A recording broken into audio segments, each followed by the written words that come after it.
Who is Brunhilda? In Norse mythology, Brunhild or Brynhildr is a Valkyrie or female warrior. The role of a Valkyrie was to spirit the best of the slain from the battlefield to Valhalla. Brunhilda etymology. The name has several subtle variations in its spelling. Google searches reveal the most hits if you use Brunhilda or Brunhilda, while Wikipedia favors Brunhild. She was known as Brynhildr in Old Norse, Brunhild in Middle High German, and Brunhild or Brunhilda in Modern German. Brunhild is another variation. She may be related to Brunhilda, the Visigoth princess of Austrasia. There are a few different meanings to the name in English. Some sources translate it as ready for battle, while others believe it to mean dark or noble. The story of Brunhilda in Norse mythology. The Prose Edda and the Poetic Edda have separate versions of Brunhilda's stories. The Prose Edda only attests her once and is the earliest known reference point for her in literature, dating back to around 1220. Attestation in the Prose Edda. The Icelandic politician, historian, and poet Snorri Sturluson wrote the Prose Edda, and his version of the most famous Brunhilda story is similar, although shorter, to the one found in the Poetic Edda. Sigfried, or Sigurd, is returning from a tremendous adventure in which he killed Fafnir, a dwarf that transformed into a dragon, and Fafnir's brother, Regan. Regan was a master smith who had made Siegfried a magical sword called Gram. He had convinced Siegfried to kill Fafnir so he could reclaim a share of a trove of golden treasure, including a ring called Andvernot that Loki had stolen from another dwarf named Andver. Loki had undertaken this theft to pay back a debt he owed to Hreidmar, the father of Fafnir and Regan. Fafnir decided he wanted the gold instead and killed his father, stealing the hoard and the all-powerful Aegir's helmet. Using the helmet, he banished Regan, who was badgering him for a share of the gold. After dismissing him, Fafnir transformed into a dragon and took the gold to a heath called Gnida, where he lay guarding the treasure. Slaying the dragon, Siegfried, goaded on by Regan, went to kill Fafnir, lying in a ditch on the heath, waiting for the dragon to walk across it on his way to drink. He could then use Gram to thrust upwards and attack the belly of the serpent. His plan worked. He was able to slay the dragon and collect the gold for Regan.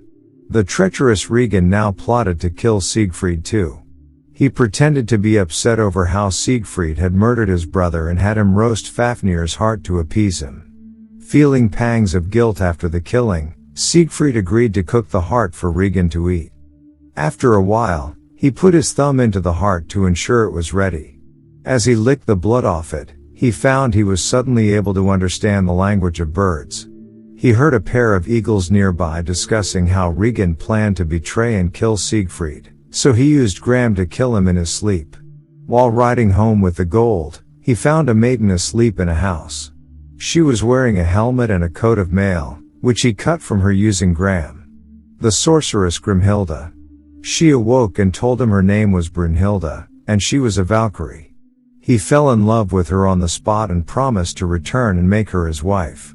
He left the castle and went to the court of his king Duke, or Juki, of Burgundy. Siegfried told the court about his adventures and how he intended to return to Brunhilda and marry her. However, Duke's wife, the sorceress Grimhilda, wished Siegfried to marry her daughter, Gudrun, instead and concocted a magic potion to make Siegfried forget all about Brunhilda. Siegfried married Gudrun, and instead, Grimhilda decided that Brunhilda would make a good wife for one of her sons, Gunnar. As brothers-in-law, Siegfried had entered a blood oath with Gunnar and another brother, Hone. Consequently, he accompanied Gunnar to the home of Idil, or Atli, Brunhilda's brother, for Gunnar to ask for Idil's sister's hand in marriage.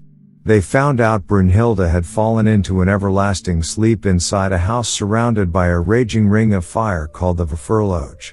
Odin created this curse after she had resolved a disagreement between two kings but had not supported the one that Odin favored. Atli told the brothers that Brunhilda could only marry someone capable of riding through the flames. Goat and grain. Gunnar tried to ride his horse Goat through the fire, but the horse refused. Grain, Siegfried's horse, was much braver but would only allow Siegfried to ride him. The only solution was for Siegfried to disguise himself as Gunnar by shapeshifting so Brunhilda would think it was Gunnar passing through the fire. He achieved this feat as he was still under the influence of the sorceress. Siegfried, passing himself off as Gunnar, rode through the flames and wed Brunhilda that night, presenting her with the gold ring called Anvernot. Brunhilda gave him a gold ring in return.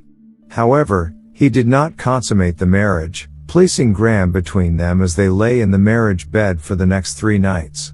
Siegfried, still as Gunnar, left on the 3rd morning and, once out of Brunhilda's sight, shapeshifted back into himself. Siegfried gave the gold ring to Gudrun when he returned home. Sometime later, Brunhilda, now living at the court with Gunnar, was washing her hair in the river next to Gudrun. Brunhilda commented that she did not wish Gudrun to use the same river water as her and told her to stand further downstream. The final revelation. She said that Gudrun was not worthy as her own husband. Gunnar was a braver man than Siegfried. Gudrun responded by telling Brunhilda how Siegfried had slain Fafnir and Regan and brought back a hoard of gold.